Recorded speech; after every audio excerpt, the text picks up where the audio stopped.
Welcome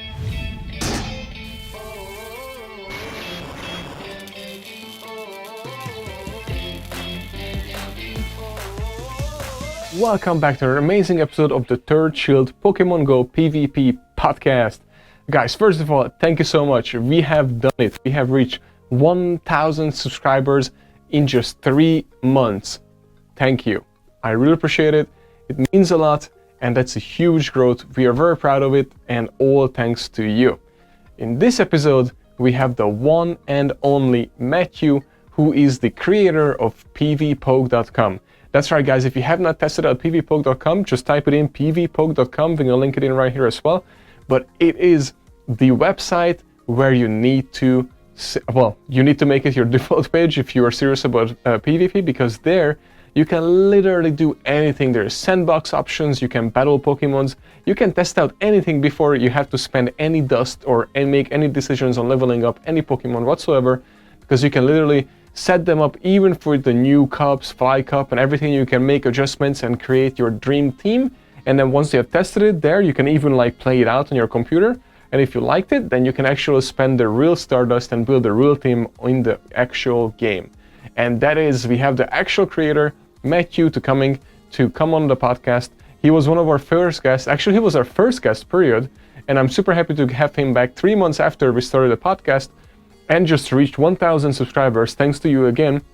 I'm just very happy to have met you and talk about the current meta, the current changes, the point system, the Fly Cup, the Premier Cup in Ultra, Masters, and the current Great League, Aboma Snow, if I said it right, a Pelipper, how I'm not getting any Deoxys anytime soon, the defense form is not coming, unfortunately, and so many amazing things, even some Stardust Hustle, Esports, and Mewtwo and I just hitting it off for the next 30 minutes. So sit back, relax, maybe take some notes, and enjoy. Mewtwo, thank you so much for coming back on the podcast, because I'm super excited to talk to you, because PVPOKE have went through some change, and to our listeners, if they don't know who you are actually the guy behind PVPOKE.com. So Mewtwo, thank you so much for coming back on the podcast. Yeah, thanks so much for having me, and congrats on the 1,000 subscribers, by the way. Oh, thank you so much. I appreciate it because, well, thanks to you and thanks to all the guests that actually come on board when we had 0 subscribers. This is literally what happens when, the community gets together. And literally I owe that to all of you guys, because you've been sharing it, you've been liking it, you've been getting me guests, you've been recommending people. So thanks to you, actually. Oh, yeah, no problem. You've had an awesome line of guests. That's been really cool to watch this grow and develop. Thank you so much. So, Mewtwo, just in case people don't know what PVPOKE.com is, and I'm pretty sure our listeners at this point, because they are usually hardcore PvP players, they know at this point what PVPOKE is, but just in case they don't know what PVPOKE is, can you just say it in a few sentences so everybody get it real quick? And I'm going to also link it in on the side. Sure, yeah. PVPOKE.com is a resource website for PvP that has battle simulations for Pokemon. It has a team building tool, rankings for each league, just a general overall resource to reference for PvP. And it's the most amazing thing, just to add to it, because you can literally test everything out there, for all the matches and everything. And the SandBox, which I don't know if it was new when I first played with it, when you first came onto the podcast. Did you already have the SandBox option, or that's new since we last talked? Yeah, that's been there a while. It's maybe a lesser known feature for new people who stumble on the site, but yeah, so back then when I first looked, I probably just didn't know that existed. So, but that changed everything for me, because I was able to just create one of those things. What I want to talk to you about is, first of all, how people should use PVPOKE.com. And the only reason I'm saying this because, for example, when you just add in a Pokemon on the left for a battle, let's say Victini, and then on the right you add in let's say a Bamanaso. I'm saying it completely wrong, the little snowman. You know what I'm talking about. But and then if you just hit battle, then one might lose over the other just because what attacks and how they play it out with shields and everything. So the SandBox is basically, if you want to share a few sentences on the SandBox as well, so people know that option, because to me that was technically new as well until I saw actually Ryan Sveg using it. That's what opened the eye for me for that. Yeah, so if you run a battle simulation, there's a default set of moves for each Pokemon, and there's some intricacies to how that's calculated and everything. But maybe you want to see the battle play out differently, especially with moves that change stats like V-Create, and say what happens if I throw, in this matchup, if I throw V-Create after I take a Powder Snow, because you don't want to drop your defense before you take the Weather Ball. So you can play that out and see what happens, and maybe figure out a different way to play a matchup that'll get you the win. Yeah, and then that's why I was thinking, because lots of times, so with PvPoke, so how does that actually work? So it basically aligns the best attacks, the best fits that match simulation. But if it's like, let's say, just like you said, V-Crate, then it wouldn't, let's call it, build up for 2. It would throw it when the energy reaches it, right? By automatic. Right. There's some global rules for how the default moves work. Usually it goes based on move efficiency, like energy, damage per energy. If this move does more damage per energy than the other move, it'll use that move by default. That's maybe not always the right way to play. Like Earthquake is the highest, most efficient move for Galarian Stunfisk, but maybe there's some matchups it wins going straight Rock Slide. And that's kind of a shortcoming of the default sims. That's a long-standing problem, and maybe someday I'll get around to fixing that. But in the SandBox, you can check and see which order of moves works best and that sort of stuff. Yeah, I think when we get to that point when PvPoke actually battle way better than us, as far as computer just takes over and be like, yeah, you can do that. You need to throw Rock Slide and do this. Then I think the game will change also completely at that point. But what I wanted to ask you, so since we last talked, that was probably 3 months ago, right? I think it was 3 months ago on the podcast. Yeah, I'm trying to think. Was that might have been around season 1? I want to say. Yeah, that's what I'm thinking too. So a lot changed, right? Mm-hmm. Lots of new movesets. So would you be able to walk us through just like the additions that you have done? Because I know you have been busy. We talked throughout the whole time. So like additions that you have had to change because of the movesets. And also I would love to hear what moveset would be like the one that you're most excited about. Sure.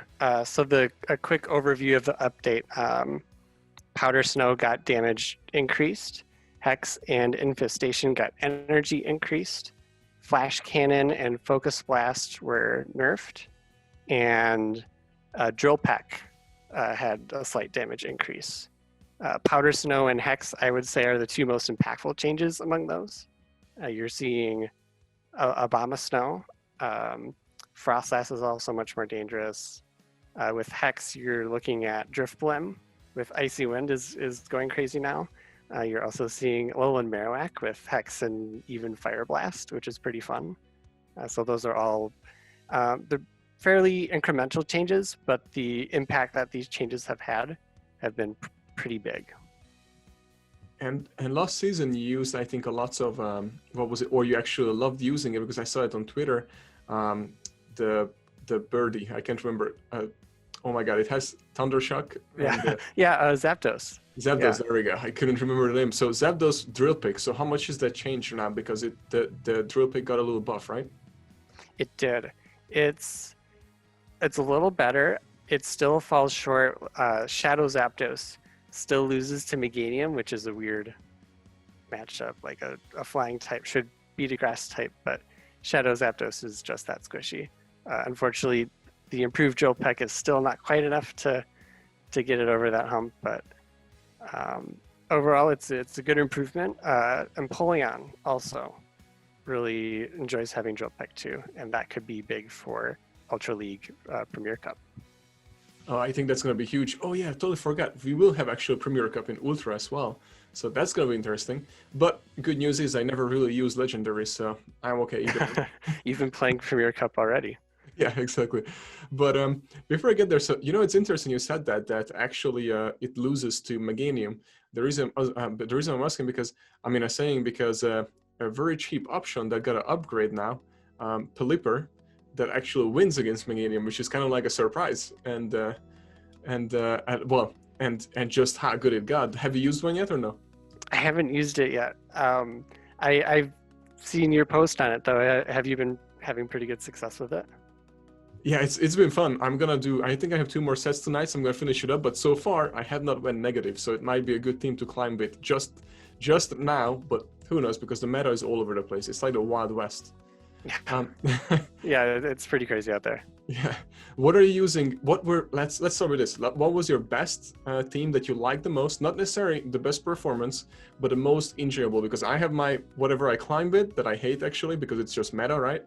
And then I have like my most favorite team that I could play day and night. So did you have one of those, or you just stick with one? Let's see. I did really enjoy my Zapdos lineup last season. It took me a while to figure out. That was Bastiodon, Zapdos, Meganium, and that's a twist on a Caleb Peng line, which was Bastiodon, Shadow Bannet, Save Switch, which is insane, and then Meganium. So it was kind of taking a twist on that, and Zapdos is a very, very good Save Switch last season because it beats Azumarill, Registeel. It has pretty decent matchups against the Mud Boys if you get an energy advantage. This season, Galarian Stunfisk puts a really hard stop on Zapdos, so that's unfortunate.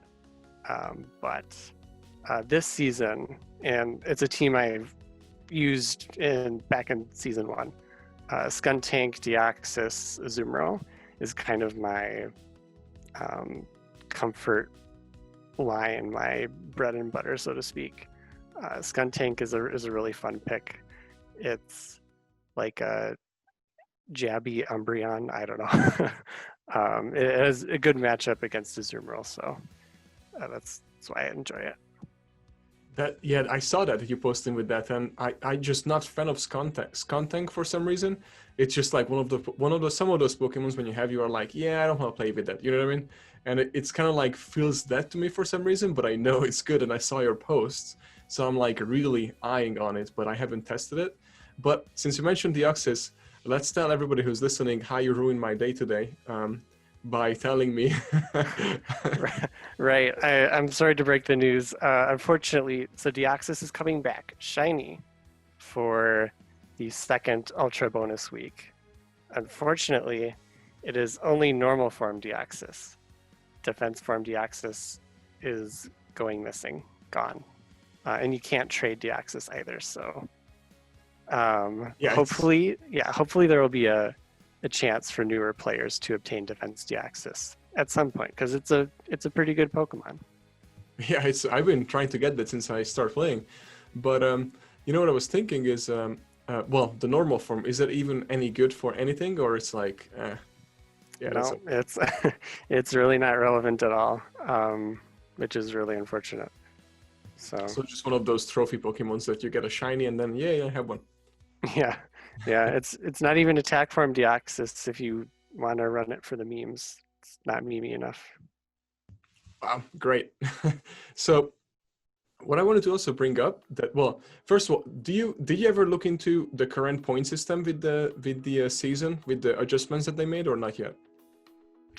I do know that I saw this on Pokeminers, they changed the rate at which you gain and lose points from 90% to 60%.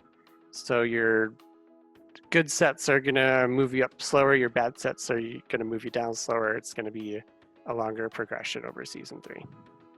Yeah, that's first, you know what was so crazy is that when I did my sets and I finished rank 7 and you got to rank 8, you get your original like ranking points. And then I saw everybody posting and we're like, all right, I'm at like 2600, 2500, 2800. And I got like, I think 2200 basically. And I was like, oh man, what happened? But then I realized you actually keep last season. So if you tanked at the end of the season or whatever happened, you're out of luck, right? Because you kept 60% also or something like that. Or from the season? I don't know how last season's rating translated to this season's. I think there is a correlation. I started pretty high. I started at 2400 something, which was higher than I expected it to be, and it shows because I'm losing most of my matchups now. But I think Yeah, I'm not quite sure how that translates, but it'll be a bit of a longer slog to hit rank 9 and eventually for those talented people rank 10. Yeah, it's that's what I was thinking. And then next thing that I did is I went into my matches, and I think the first match that I did was all previous season rank 10s, but I was able to pull a 3-2. And after that, sweating for like 15 minutes, I took a break for a day just because I figured everybody's ranked 10 around me. So I waited, to catch up. But what I was gonna say is I think a 3-2 was only like what, 5 points or 4 points, something like that. It's something really low. Yeah, at rank 7, I lost a point for going 3-2. That was fun. Oh my god, this is gonna be a long season. Yeah. So, but I'm excited again. So I want to talk to you about we talked about last season and this season, and then you mentioned it, which I totally forgot about, but the Premier Cup for Ultra League. So is that something that you're excited about, or you're going with the legendaries? Which side are you? Or are you gonna do both? I'm super excited for Premier Cup Ultra League. I actually don't have a single Ultra League legendary powered up, so that'll be right up my alley. Yeah, I'm super stoked about it. The problem is I have all of 5 charge TMs to my name right now, so I have to be really careful about my team building and powering up the right Pokemon.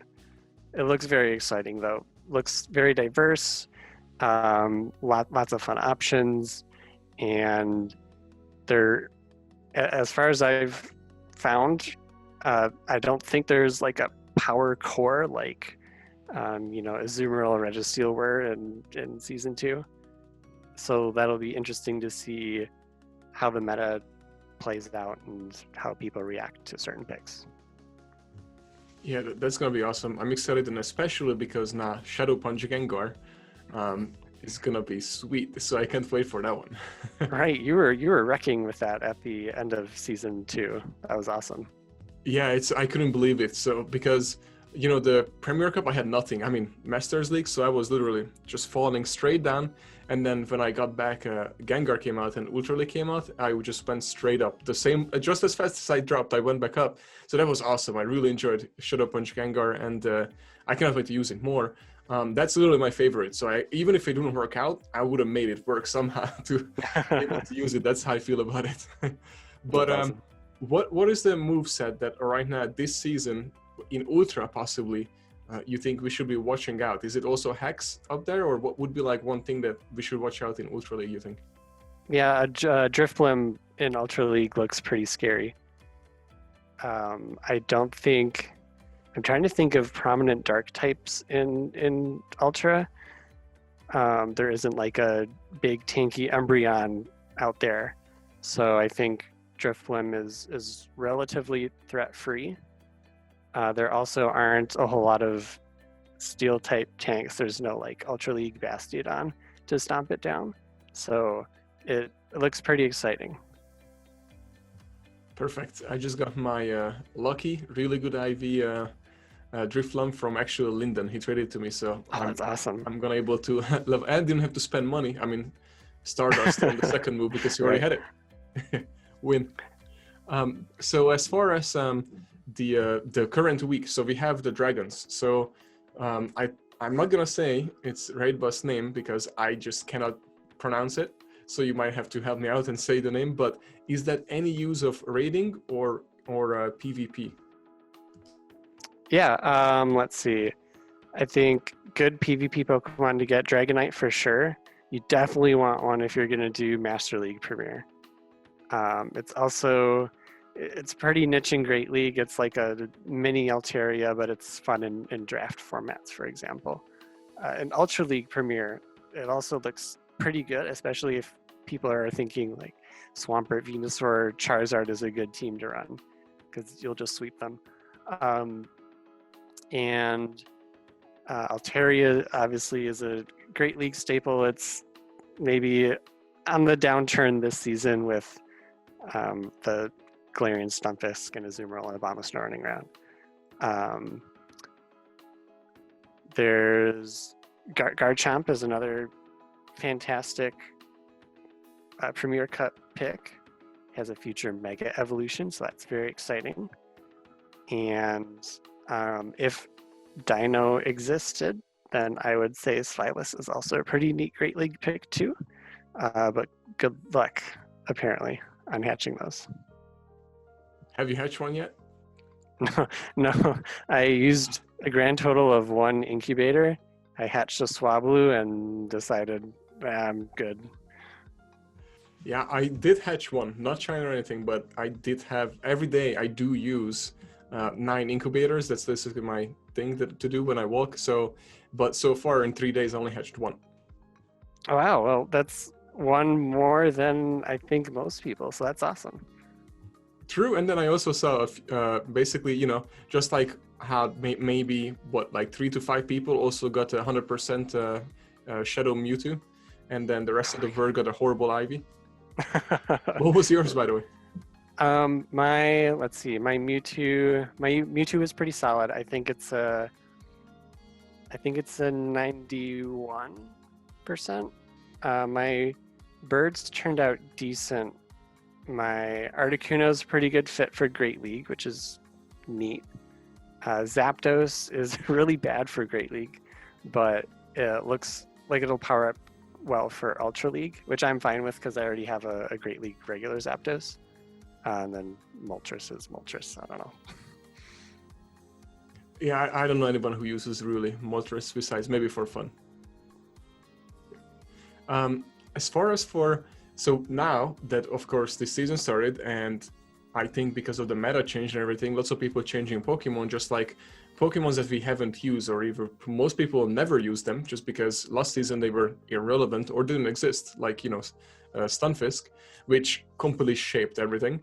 And then what I wanted to ask you is that, so then what would be like maybe one idea to people, if you have one too, let me know, but for like, let's say a Stardust like idea in a way that how they should save up their Stardust and what they should spend it, because there's so many content creators who, you know, create like crazy lines, and it might look tempting to, all right, this is the Pokemon, I need to power it up, I need to spend all my Stardust on it, and then you try it and then it's not working out because, you know, it's usually the team composition, the play style, and lots of other things come into play.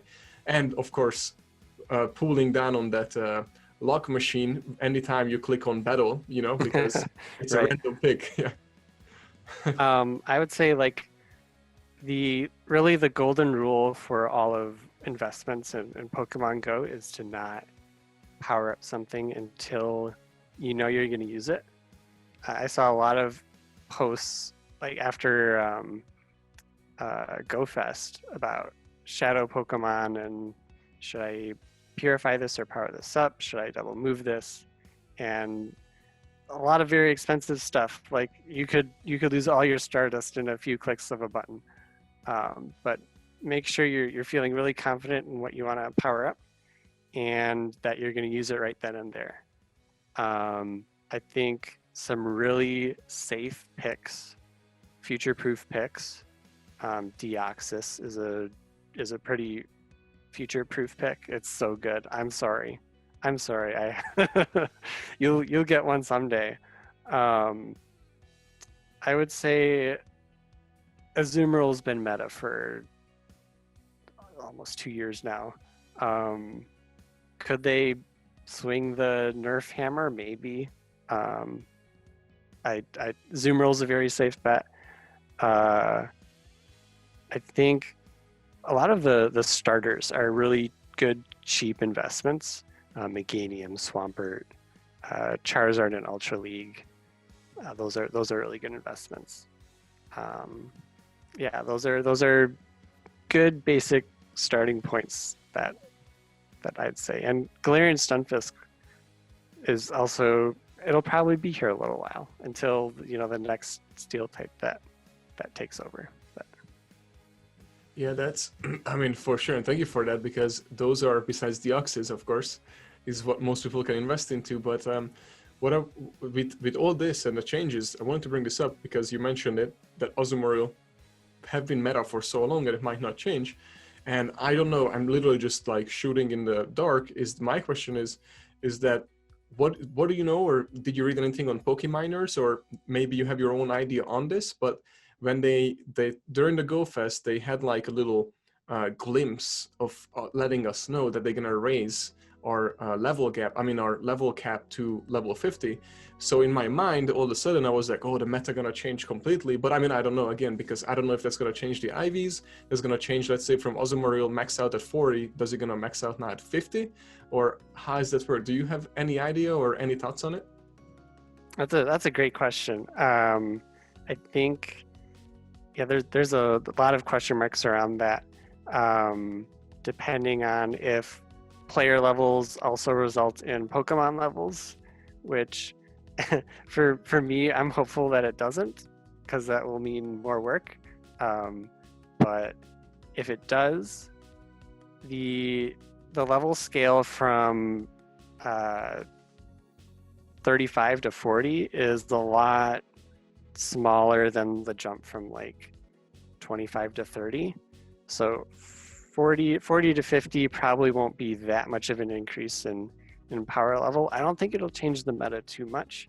You would just see some different small picks that are now viable because they were like 1200 CP before. So like I don't even want to think about a level 50 Chansey. That sounds terrifying. It would be like 50% bulkier than Bastiodon or something. I don't know. There aren't numbers yet for levels 45 to 50, but yeah, that's very interesting, a little scary to think about, and we'll see. Hopefully it doesn't, if it does happen, it doesn't burn all our Stardust. Yeah, that's what I was thinking. It literally, Stardust is like #1 currency, and it's so easy to spend it, especially now that Niantic decided, that you can power, which is a cool update, by the way, but you can just power up all the way with like a push of a button.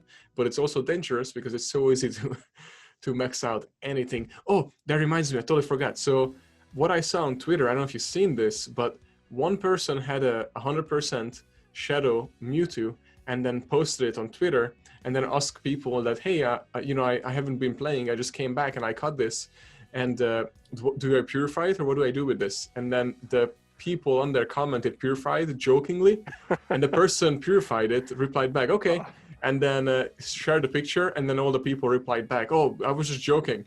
And then now he has 100% purified, Oh no, that may be the only 100% return Mewtwo in the, well, okay, probably not. Someone's probably purified their Mewtwo, but that's really unfortunate. Yeah, that reminds me. Didn't Return also get a buff or no? Didn't they change it? It did change. Yeah, it used to be a 40 energy weak like bait move, and then they changed it to kind of like a hyper beam kind of move. So it's they changed it because they didn't want Return to be this all-purpose like every Pokemon that could get it must get it kind of deal. But Return is still valuable on some Pokemon like Sableye, for example, for neutral coverage. Like against Azumarill, you mean? Yeah. I just got hit by one, so I was like, oh, it doesn't have a return, I'm pretty sure, and then poop. Right. But also now that so it's been, I would say, like, yeah, 2 months, 2.5 months, something like that, since we last talked, and we talked about esports. And the only reason I'm bringing this up because it helps. If we keep talking about it, it helps everyone because it's everyone's mind. It's on the radar. Even Pokemon is talking about it, and you can see more articles actually coming up about Pokemon Go and esports, which is awesome. And I do give them tons and tons of credit for all the changes they have made throughout COVID, because from like remote trading and so many things that just, blow my mind that they were able to do it so quick, even though we wanted quicker, and with all the bugs and everything. But as you own basically and created PVPOKE.com, you 100% probably understand where they're coming from when they're changing the codes, they're changing all these things. It's pain in the butt, and when one thing happens, another breaks. So my question is, how do you feel from the last time we talked, like 2.5 months ago, and we talked a little bit about esports, and I asked you that, do you think it will ever get there? And you had like a pretty awesome answer, and it was kind of neutral, and then say it's in the ball is in their court, basically. That was like the response. And then now, today, do you feel any different, like 2.5 months later, about your answer, or you have any other thoughts about it? Yeah, I mean, I would say I am the king of neutral answers, but I think there was a lot of momentum for PvP, competitive PvP, kind of at the start of Go Battle League and Season 1 and all that. I don't think the ship has set sail.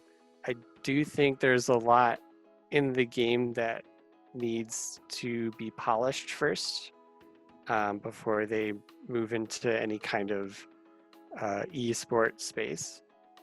And if they want to, like they totally can. It's all up to them. And maybe they will, maybe they won't, but hopefully the yeah my I enjoy the game a lot, obviously, and I'd love to see it in a continue to improve and become more competitive. Yeah, I love the way you said it this time, especially because I think when we last talked right before that, and all those things are happening, PvP was on a rise because they even at their, what is it, the yearly festival, right? When it was in person, they even had the invitational only tournament, which created a huge hype. I mean, it has already millions of views on YouTube combined, and people are looking into it, and then everybody's wondering how can they get involved, and then Silver Arena was kicking off like crazy. And then I feel like we definitely lost the momentum in a way that it's not in person. And I feel like that changed, that added so much more value than just like we are online and then we're battling in our, living room or bedroom or whatever. So that's one thing that they will have to come around. But I love your answer, that what you said, because I feel similar to your answer. And I hope they actually gonna make it too. Yeah, for sure. And like you mentioned, COVID really changed a whole lot, and I think Niantic's response to that has been awesome. And for example, allowing us to battle with good friends, scanning QR codes to battle, that sort of stuff, has really allowed the Twitch scene, for example, to explode, and that's been really, really cool. I hope all that stuff sticks. And yeah, it's unfortunate that we can't battle in person right now. Hopefully we'll be able to soon, and hopefully I think especially in the Silver Arena, people burn themselves out on like weekly mega 7-round remote tournaments, and I think we'll see what the off season brings. But there are some pluses, some minuses, but we'll see where stuff shakes out.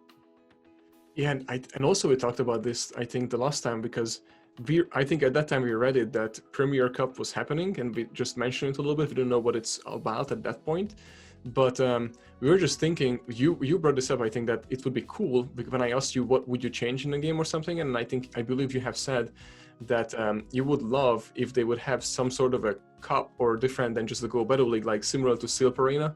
With like blockage of certain type of Pokemon and that kind of stuff, and they actually did it. They did, yeah. Flying Cup. That's going to be fun. I have no idea what that entails yet, but that'll be very exciting. Maybe it is just Great League flying types only, and that's cool. Will it be bring 6, play 3? That would be fun too, because Niantic has done or demonstrated tournaments in-house that they've done like that. So that'd be really cool to see in Go Battle League. Yeah, and then since you mentioned it, one more thing that I've put towards to esports. So in I think it's in China. I just looked it up right before because I wanted to bring it up to you, and I almost forgot. So they have the esports festival over there in November, and actually Pokemon Go is in it. So. But listen to this, because I wanted to ask your opinion on this. So the way they did it is it's invitation only. This again, 16 players only. But here's the catch. So when that day, the Pokemon that you can use is what you catch that day. So, and that's what you use in the tournament, in esports tournament. What do you think about that?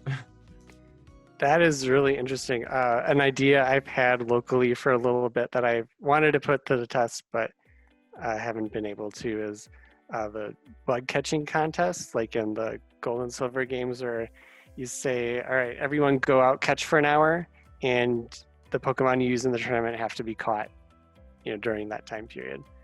And that's really that's really interesting. I think, whoever runs into a wild Skarmory is going to have a really good time. But that's interesting. I don't know if that's, really it's a fun competition. I don't know if I would call it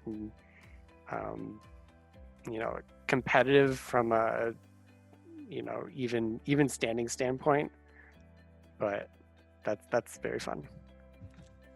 So the way I thought about it too is like, I like the idea, just like an introduction and kind of like a fun way to let's catch them all and then battle type of deal, like introducing Pokemon Go to esports, whatever, something like type of deal. But just like you said, I just feel I would feel disappointed if that's how it would be all the time, because literally all year around what you do is hustle, find the best IVs, you manage, you practice with that type of Pokemon, and if you can't use it, in battle, then it's almost like useless to make it best buddy and all those things for the actual PvP tournament. So I'm pretty sure that I'm going to do that, but yeah, I guess it's just a fun way to introduce it. And then what I wanted to ask you lastly, because I know we have to wrap it up pretty soon, is that my question is that what would the world look like without PVPOKE.com? And the reason why I'm asking this question, because I literally start out every single team that I build on PVPOKE.com, and I literally build everything around it. And then I also look up which actually, since I have you here, can you look up the typings are what they are weak or what's their strength against? It's not there on PVPOKE, is there? Or I'm just not seeing it? Yeah, there's in the rankings, there's a small section that shows type matchups. Okay, so that's where it is, because I have a separate page that I just have them up and I see all of their weaknesses and strengths, and that's how I use PVPOKE and another, basically the main Pokemon website, and I just compare and I build teams. So my question to you would be like, what would I have to do to able to build a team and actually test it out with double moves, and before I go live to a tournament or even go battle league? Is there even an option without PVPOKE.com? Like, would I have to be like literally max out some and then have a double attack on them and spend all the dust and then practice with it and realize it's not good? Or, you know what I mean? Like, what would it look like? Sure. Well, I think we can talk about like a world without PvPoke and then a world without PvP resources, because that might be two different questions. There's lots of resources out there, lots of awesome resources, and I think if PvPoke didn't exist, there'd be something. So, and I think a world without PvP resources in general, like let's say a website, there would still be the whole content creator ecosystem. People would run teams and say, hey, I got a 5-0 with this team, try it out, and people would try it out. Eventually, people would start to narrow in on which picks are good, and maybe it would take longer to find the Zoom rule, but people would find them. And even now, like, I think real practicing is one of the best ways to get a handle on learning your team. And nothing wrong with powering up stuff and just hitting the practice grind. And it would maybe take a little more time, more dust. You'd get there. There would be challenges for sure. But would you spend all your dust on a Pelipper just because somebody said Pelipper will be good without actually testing it out first? I'm a fan of Pelipper. If someone told me to power up a Pelipper, I'd go for it. I'm actually pretty excited because the only reason I tested it out because I did have a good shiny, so I was like, all right, I'm gonna just actually show off with that. Yeah. All right, so yeah. Oh, sorry. No, it's okay. I was just gonna ask you that. Where could people get in touch with you? I know you're active on Twitter, and I always tag you in the things and ask you questions, and you right away get back to me on telling me that I'm not gonna get the Oxys this year, and then all this fun stuff. But where can people get in touch with you? Yeah, I'm mainly on Twitter at PVPOKE. I'm also on Discord too. If you're on like Go Stadium or something, my Discord handle is Kakuna Matata 42, but mostly Twitter. Oh, that reminds me. What is your actual trainer name in the game? It's Kakuna Matata 42. Okay, good. So I came up with that first, and then I have several names floating around. I came up with that name first. Then when I made the website, I was like, okay, I got to get a Reddit account, and I'll think up some punny name for that. So I came up with Napoleon Dynamite, and it didn't occur to me to make it the same as my trainer name. I guess I could have, but now I have like 3 different names. So yeah, that's what I was wondering, because it's different. But thank you so much, of course, for coming back to the podcast, because every time you're here, I get lots of value from it. And then now already when I'm going to rewatch this, I'm going to able to build my teams for Ultra and the Premier Cup. And then also thank you again for doing everything with PVPOKE, because again, that makes my life so much easier. I'm super appreciative for that. And also that you're doing it so quick. So that's one other thing that I know some people tag you that, hey, I don't see the new updates. Why is not Pikachu there with the fly move yet? And all these things but you're on top of it so quick. And by the way, do you have a Pikachu with a fly move? Have you tested it? I have not played Pikachu with fly and Go Battle League yet. Maybe that's my next thing I power up. See, that's one thing that you only want to play, I think, on PvPoke and not in the actual game, because the max one out is like, I think 250k, and then also you have to spend like 50 or 75 on the second move if you wanted to. But yeah. Yeah, it reaches 900 some CP, so that's probably a good tell that it might not do so hot. But yeah. Okay, so is there anything else you wanted to say or share, or any upcoming updates, or anything just to the people before we basically close off or conclude our episode? I really appreciate you having me on, and it's been really fun. And thanks so much for everyone's support, and it's a really wonderful community to be part of, and I'm really grateful for it. Agreed, and I cannot agree with you any more than that. And thank you so much for coming back, and we will probably have you on many more times. So thank you for coming. Yeah, looking forward to it.